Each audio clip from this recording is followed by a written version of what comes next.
السلام علیکم ورحمۃ اللہ وبرکاتہ نحمدہ ونصلی علی رسولہ الکریم رب اشرح لی صدری ویسر لی امری واحلل عقدۃ من لسانی یفقهوا قولی رب زدنا علما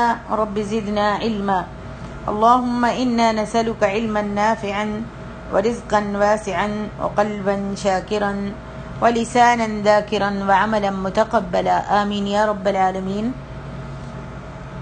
تفسیر سورۃ یاسین آیت نمبر 36 سے 58 تک بیان کرنے کی کوشش کرتی ہوں۔ اعوذ باللہ من الشیطان الرجیم، سبحان الذی خلق الازواج كلها مما تنبت الارض ومن انفسهم ومما لا يعلمون۔ پاک ہے وہ ذات جس نے سب کے سب جوڑے پیدا کیے، ان چیزوں کے بھی جنہیں زمین اگاتی ہے، اور خود ان انسانوں کے اپنے بھی اور ان کے بھی جنہیں وہ نہیں جانتے۔ ازواج کے کئی معنی ہیں، مثلا اس کا اطلاق نر و مادہ پر بھی ہوتا ہے۔ مرد عورت کے لیے زوج ہے اور عورت مرد کے لیے، اور ان دونوں میں اللہ تعالیٰ نے فطرتی طور پر ایک دوسرے کے لیے کشش رکھ دی ہے۔ پھر اس زوج کے ایک دوسرے سے ملنے سے آگے مزید تخلیق کا سلسلہ چلتا ہے، اور یہ سلسلہ صرف حیوانات میں ہی نہیں نباتات میں بھی پایا جاتا ہے۔ کچھ درخت تو ایسے ہیں جن کا عام انسانوں کو بھی علم ہوتا ہے، مثلا کھجور اور انار کے درخت نر بھی ہوتے ہیں اور مادہ بھی۔ جب پھل لگنے کا موسم ہوتا ہے تو ہوائیں نر درختوں کا بیج اٹھا کر مادہ درختوں پر پھینک دیتی ہیں، تو مزید پیدائش عمل میں آتی ہے، اور نباتات کی ہر قسم میں یہ نر و مادہ کا سلسلہ موجود ہے، خواہ اس کا ابھی تک انسان کو علم ہوا ہو یا نہ ہو۔ پھر یہ سلسلہ جمادات حتیٰ کہ مادہ کے ایک ذرے کے اندر بھی پایا جاتا ہے۔ اس میں بھی مثبت اور منفی قوتیں موجود ہوتی ہیں جو آپس میں ایک دوسرے کے لیے کشش رکھتی ہیں۔ دوسرے زوج کا لفظ آپس میں مماثلت رکھنے والی چیزوں کے لیے بھی آتا ہے، مثلا ایک جوتا دوسرے جوتے کا زوج ہے، اور اس معنی میں بھی یہ لفظ قرآن میں موجود ہے، جیسے فرمایا وآخر من شکلہ ازواج، یعنی اس سے ملتی جلتی دوسری چیزیں۔ اور ازواج کا تیسرا معنی ایک دوسرے کے مخالف اشیاء، جیسے دن رات کا زوج ہے اور رات دن کا، یا سایہ دھوپ کا اور دھوپ سائے کا، یا روشنی تاریکی کی زوج اور تاریکی روشنی کی۔ گویا یہ زوج کا سلسلہ اتنا وسیع ہے جو نباتات اور حیوانات کے علاوہ بھی تمام اشیاء میں پایا جاتا ہے، خواہ تمہیں اس کا علم ہو یا نہ ہو۔ اس آیت کی ابتدا میں اللہ تعالیٰ نے سبحان الذی کا لفظ استعمال فرمایا، جس کا مطلب یہ ہے کہ صرف اللہ تعالیٰ کی ہی ایک ایسی ذات ہے جو ہر قسم کے زوج سے پاک ہے، نہ اس کا کوئی مقابل ہے اور نہ اس کا کوئی مماثل، کیونکہ مقابلہ یا مماثلت ان چیزوں میں ہو سکتی ہے جو کسی درجے میں فی الجملہ اشتراک رکھتی ہوں، مگر خالق اور مخلوق کا کسی حقیقت میں اشتراک نہیں ہوتا۔ اور اس کا دوسرا پہلو یہ ہے کہ دنیا میں شرک کی جتنی بھی اقسام پائی جاتی ہیں، ان میں سے ہر قسم میں اللہ تعالیٰ اس کی ذات میں کسی نہ کسی کمی، کمزوری، عیب یا نقص کا الزام ہوتا ہے۔ اللہ تعالیٰ نے سبحان کا لفظ کہہ کر مشرکوں کے ہر قسم کے شرکی عقیدے کی تردید فرما دی۔ سبحان اللہ۔ آگے ارشاد ربانی ہے وَآیَةٌ لَّهُمُ اللَّيْلُ نَسْلَخُ مِنْهُ النَّهَارَ فَإِذَا هُم مُّظْلِمُونَ، اور ان کے لیے ایک نشانی رات ہے، ہم اس سے دن کو کھینچ نکالتے ہیں، پھر دن ختم ہونے پر یکایک وہ اندھیرے میں ڈوب جاتے ہیں۔ قرآن مجید میں جب دن اور رات کا ذکر فرمایا تو پہلے رات کا ذکر فرمایا۔ اس سے دو باتوں کا پتہ چلتا ہے کہ ایک یہ کہ فطری تقویم یہ ہے کہ دن رات کی، یعنی ایک دن یا 24 گھنٹے کی مدت کا شمار ایک دن سورج غروب ہونے سے لے کر دوسرے دن سورج غروب ہونے تک ہے، اور یہ مدت ہمیشہ 24 گھنٹے ہی رہتی ہے، خواہ گرمیوں کا موسم ہو یا سردیوں کا، اور اس میں ایک سیکنڈ کا بھی فرق نہیں پڑتا۔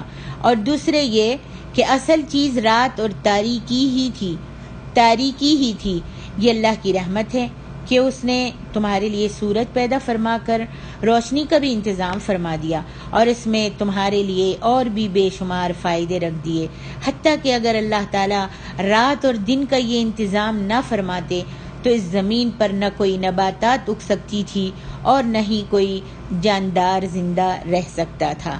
آگے ارشاد ربانی ہے، وَالشَّمْسُ تَجْرِي لِمُسْتَقَرٍّ لَهَا ذَلِكَ تَقْدِيرُ الْعَزِيزِ الْعَلِيمِ، اور سورج اپنی مقررہ گزرگاہ پر چل رہا ہے، یہی زبردست علیم ہستی کا مقرر کردہ انداز ہے۔ سبحان اللہ۔ ایک دفعہ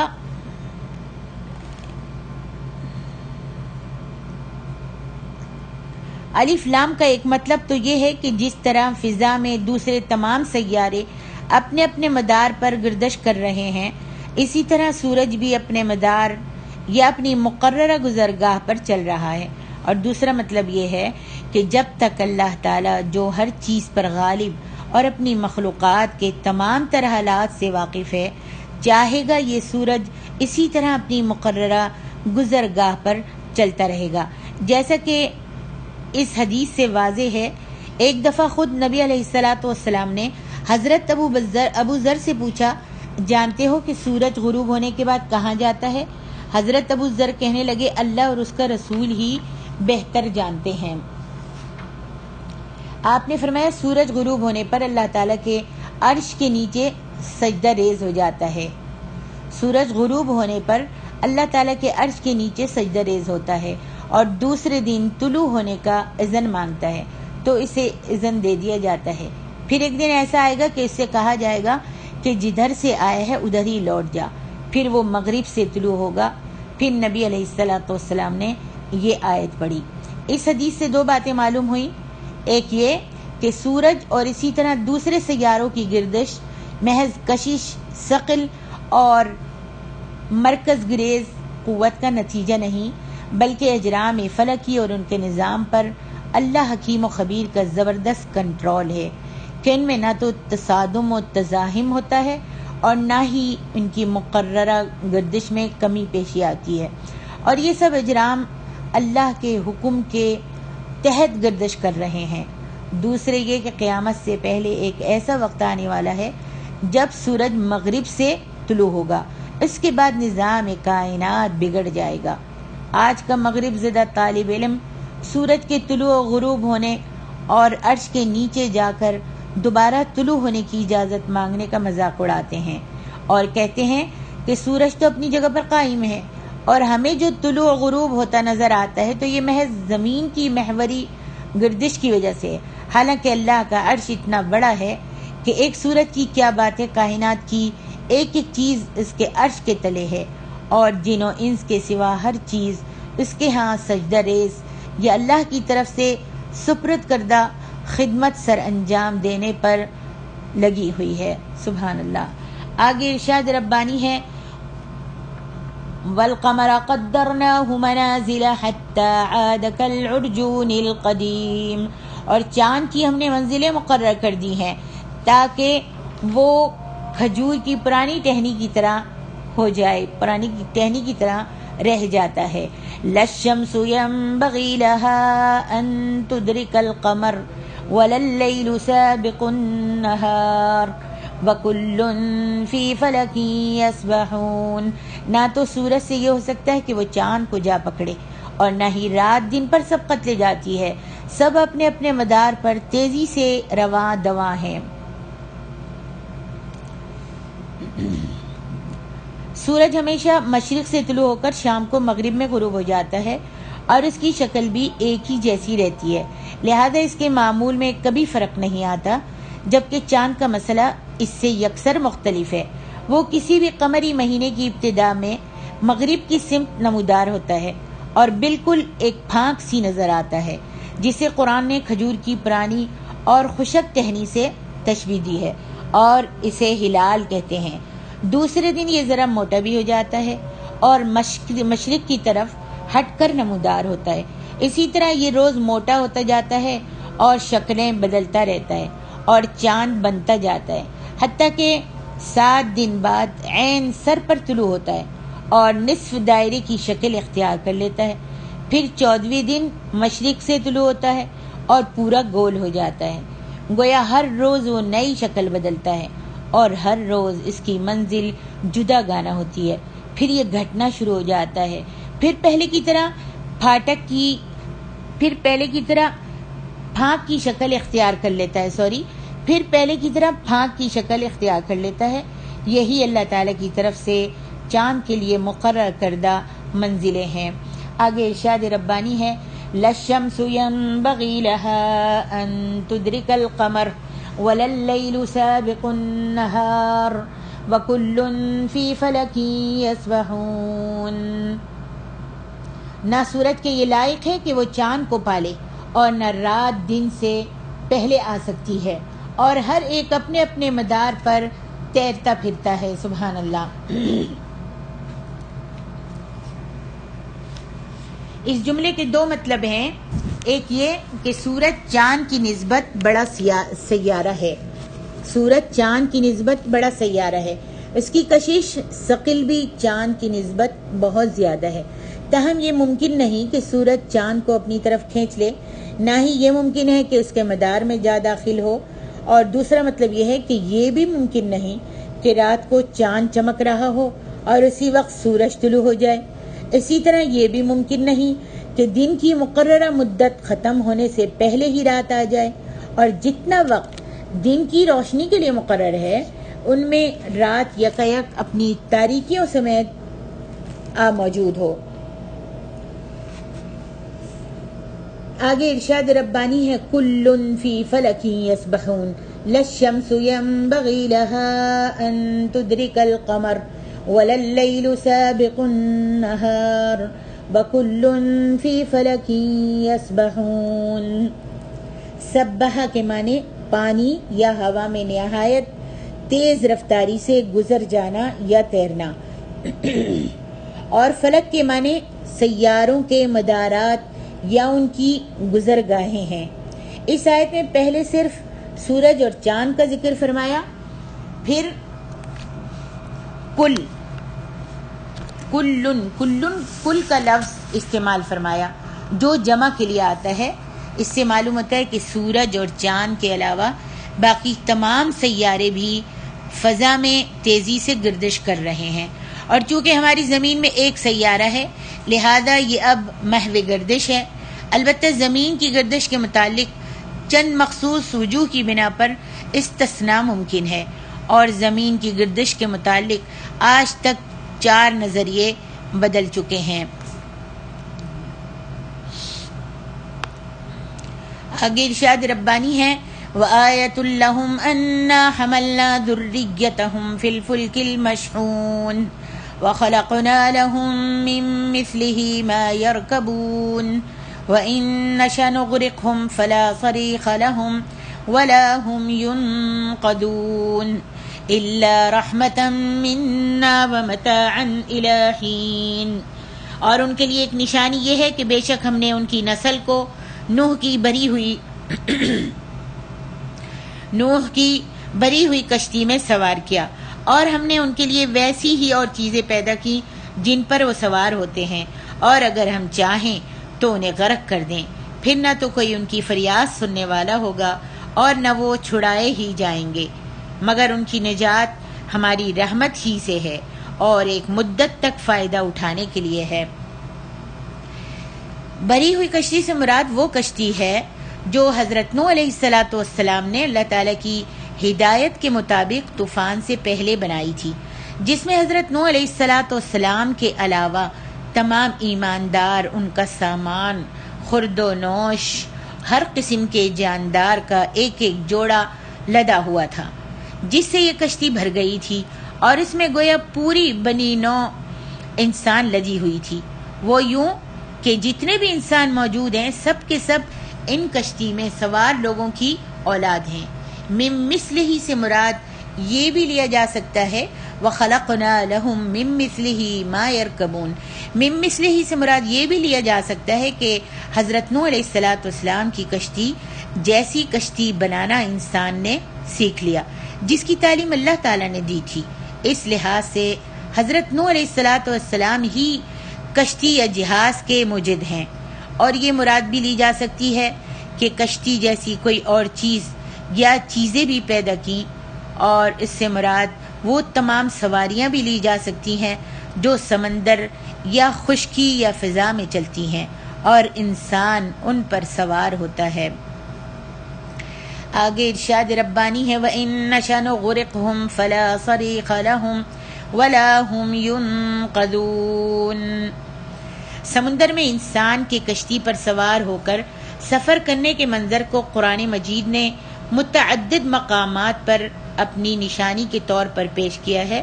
اگر کسی نے سمندری سفر کیا ہو تو وہی اس منظر کو اچھی طرح سمجھ سکتا ہے کہ سمندر کے عین درمیان جہاز چل رہا ہے۔ اوپر دیکھیں تو صرف نیلا آسمان نظر آتا ہے، کوئی پرندہ تک نظر نہیں آتا۔ نیچے دیکھیں تو حد نگاہ تک سیاہ پانی نظر آتا ہے، سبحان اللہ۔ پھر جب سمندر کی موجیں اور تیز ہوائیں جہاز کو ڈگمگا دیتی ہیں تو ہر مسافر سہما سہما نظر آنے لگتا ہے۔ نزدیک کوئی خشکی نہیں، کوئی بستی نہیں۔ جہاز میں سوار تمام مسافروں کی زندگی کا انجام بس اتنا ہی ہوتا ہے کہ ایک شدید جھٹکا لگے جو جہاز کو الٹ دے تو تمام مسافروں کی لاشیں سمندر کی اتہ گہرائیوں تک پہنچ کر دم لیں، کسی آبی جانور کا لقمہ بن جائیں یا کسی آبی جانور کا لقمہ بن جائیں، اور اس حال میں جان دیں کہ ان کے لواحقین کو خبر تک بھی نہ ہو سکے۔ اللہم حافظنا۔ آگے ارشاد فرمائے الا رحمتا منا ومتاعا الی حین۔ یہ بس اللہ کی رحمت ہی کا نتیجہ ہوتا ہے کہ وہ سمندر اور ہواؤں کی سرکش اور بے پناہ قوت کو کنٹرول میں رکھتا ہے، سبحان اللہ۔ اور مسافر اور تاجر اکثر اوقات صحیح و سلامت دوسرے کنارے پر جا کر اتر جاتے ہیں۔ اگر اللہ کی رحمت شامل حال نہ ہو تو بنی نوع انسان کی ایک کثیر تعداد سمندر کا لقمہ اجل بن جائے۔ آگے ارشاد ربانی ہے وَإِذَا قِيلَ لَهُمُ اتَّقُوا مَا بَيْنَ أَيْدِيكُمْ وَمَا خَلْفَكُمْ لَعَلَّكُمْ تُرْحَمُونَ۔ اور جب ان سے کہا جاتا ہے اس عذاب سے بچو جو تمہارے سامنے دنیا میں اور جو تمہارے پیچھے آخرت میں ہے تاکہ تم پر رحم کیا جائے۔ اس آیت کے دو مطلب ہیں، ایک یہ کہ سابقہ قوموں کا یہ انجام بھی تمہارے سامنے ہے اور تم خود بھی ایسے ہی انجام کی طرف جا رہے ہو، کیونکہ جس قوم نے اللہ کی نافرمانی اور سرکشی کی راہ اختیار کی تو اللہ تعالیٰ نے اس کا زور توڑ کے رکھ دیا۔ اور دوسرا مطلب یہ ہے کہ آئندہ تم سے تمہارے اعمال کا محاسبہ بھی کیا جانے والا ہے، اس کو بھی مد نظر رکھو، یاد رکھو، اور ان اعمال کو بھی جو تم کر چکے ہو۔ اگر تم اپنے برے انجام سے ڈر گئے اور کچھ سبق حاصل کر لیا تو پھر یہ توقع کی جا سکتی ہے کہ اللہ تم پر مہربان ہو جائے، مہربانی فرمائے۔ وَمَا تَأْتِيهِم مِّنْ آيَةٍ مِّنْ آيَاتِ رَبِّهِمْ إِلَّا كَانُوا عَنْهَا مُعْرِضِينَ۔ اور ان کے رب کی نشانیوں میں سے جو بھی نشانی ان کے پاس آتی ہے تو وہ اس سے منہ موڑنے والے ہو جاتے ہیں۔ نشانی سے مراد خرق عادت یا معجزہ بھی ہو سکتا ہے، اور قرآن کی آیات بھی، اور قرآن کی ہر آیت بذات خود ایک معجزہ ہے، اور آفاق و نفس کی آیات بھی، یعنی جب بھی کوئی نشانی ان کے سامنے آتی یا لائی جاتی ہے تو اس میں غور و فکر کرنا بلکہ اسے توجہ سے سننا یا دیکھنا بھی یہ لوگ گوارا نہیں کرتے۔ آگے ارشاد ربانی ہے وَإِذَا قِيلَ لَهُمْ أَنفِقُوا مِمَّا رَزَقَكُمُ اللَّهُ قَالَ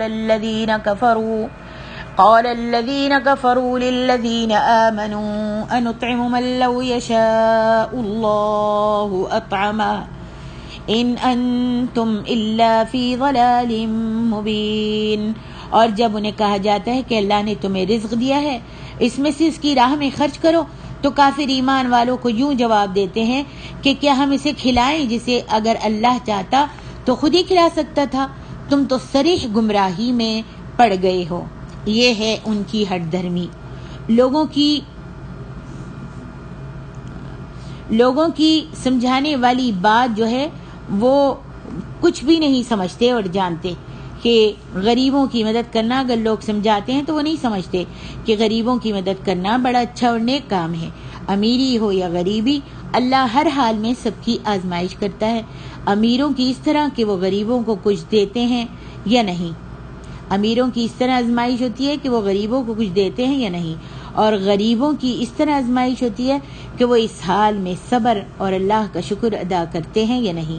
اصل مشیت تو اللہ کی یہ ہے کہ کسی کو امیر اور کسی کو غریب بنا کر دونوں کی آزمائش کرے، جبکہ ان لوگوں کا استدلال یہ ہے کہ اگر اللہ چاہتا تو انہیں خود ہی اپنے پاس سے دے دیتا، اور ان کی واضح گمراہی یا ان کا یہ استدلال باطل اسی لحاظ سے ہے کہ مشیت الہی کا سہارا اس وقت لیتے ہیں جب یہ خود مجرم ہوں، اور جب کوئی دوسرا مجرم ہو اور ان کی حق تلفی ہو رہی ہو تو کبھی مشیت الہی کا سہارا نہیں لیں گے۔ مثلا اگر کوئی ڈاکو ان سے مال چھین کر لے جائے تو اس وقت اس کے خلاف پوری چارہ جوئی کریں گے، بھاگ دوڑ کریں گے، اور اس وقت کبھی بھی یہ نہیں کہیں گے کہ ڈاکو کا کوئی قصور نہیں یا ہمیں سب کچھ برداشت کر لینا چاہیے، کیونکہ اللہ کی مشیت یہی تھی، ڈاکو آیا لے گیا۔ واضح رہے کہ یہ مطلب اس لحاظ سے ہوگا جب ان انتم الا فی ضلال مبین کو اللہ کا فرمان سمجھا جائے، اور اگر اس جملے کو صدقہ نہ دینے والے کافروں کا کلام سمجھا جائے اور اس کے مخاطب مسلمان ہوں تو اس کا مطلب یہ ہوگا کہ مسلمانوں تمہاری گمراہی بڑی واضح ہے، اور جن لوگوں کا اللہ پیٹ بھرنا نہیں چاہتا تم ایسے لوگوں کا پیٹ بھرنا چاہتے ہو۔ آگے ارشاد ربانی ہے وَيَقُولُونَ مَتَى هَذَا الْوَعْدُ إِن كُنتُمْ صَادِقِينَ وَيَقُولُونَ مَتَى هَذَا الْوَعْدُ إِن كُنتُمْ صَادِقِينَ، اور وہ کہتے ہیں کہ اگر تم سچے ہو تو یہ وعدہ کب پورا ہوگا۔ مَا يَنظُرُونَ إِلَّا صَيْحَةً وَاحِدَةً تَأْخُذُهُمْ وَهُمْ يَخِصِّمُونَ فَلَا يَسْتَطِيعُونَ تَوْصِيَةً وَلَا إِلَىٰ أَهْلِهِمْ يَرْجِعُونَ، اور وہ کہتے ہیں کہ اگر تم سچے ہو تو یہ وعدہ کب پورا ہوگا۔ وہ تو صرف ایک ہولناک چیخ کا انتظار کر رہے ہیں جو انہیں آ پکڑے گی جبکہ وہ آپس میں جھگڑ رہے ہوں گے، پھر نہ تو وہ کسی کو وصیت کرنے کی طاقت رکھیں گے اور نہ اپنے اہل و عیال کے پاس ہی لوٹ سکیں گے۔ قیامت جب آئے گی تو وہ آہستہ آہستہ نہیں آئے گی جسے تم دیکھ کر سمجھ لو کہ آ رہی ہے، اور کچھ سنبھل جاؤ، کچھ اپنے آپ کو بنا لو، کچھ تیاری کر لو، بلکہ اس وقت تم اپنے اپنے کام کاج میں پوری طرح منہمک ہوگے۔ کوئی کاروبار کر رہا ہوگا، کوئی سودا بازی کرتے ہوئے جھگڑ رہا ہوگا، اسی وقت اچانک ایک زور کا دھماکہ ہوگا، اور جو شخص جس حال میں بھی ہوگا وہیں پر پکڑ لیا جائے گا، دھر لیا جائے گا۔ چنانچہ حضرت ابو ہریرہ رضی اللہ عنہ فرماتے ہیں کہ نبی صلی اللہ علیہ وسلم نے فرمایا کہ قیامت اس حال میں آئے گی کہ دو آدمی اپنا کپڑا بچھائے بیٹھے ہوں گے، وہ اس کی سودا بازی اور کپڑا لپیٹنے سے ابھی فارغ بھی نہیں ہوں گے کہ قیامت آ جائے گی، اور آدمی اپنی اونٹنی کا دودھ لے کر چلے گا، ابھی اس کو پیے گا بھی نہیں کہ قیامت آ جائے گی، اور کوئی آدمی اپنا حوض لیپ پوت رہا ہوگا، پھر ابھی اس کا پانی پیا بھی نہیں جائے گا کہ قیامت آ جائے گی، اور ایک آدمی کھانے کا نوالا منہ کی طرف اٹھا رہا ہوگا اور ابھی کھایا بھی نہیں ہوگا، منہ کے اندر رکھ کے چبایا بھی نہیں ہوگا کہ قیامت آ جائے گی۔ بخاری کتاب الرقائق۔ قیامت آ گئی تو پھر انہیں اتنی مہلت نہیں ملے گی کہ وہ کچھ وصیت ہی کر سکیں، یا جو باہر ہیں وہ اپنے گھر واپس جا سکیں، بلکہ جہاں کہیں بھی کوئی موجود ہوگا وہیں اس کا کام تمام کر دیا جائے گا۔ اللہم انا نعوذ بک من ضیق الدنیا وضیق یوم القیامہ۔ آگے ارشاد ربانی ہے ونفخ في الصور فإذا هم من الأجداث إلى ربهم ينسلون، اور جب سور پھونکا جائے گا تو یک یک وہ اپنی قبروں سے نکل کر اپنے رب کی طرف تیزی سے دوڑیں گے.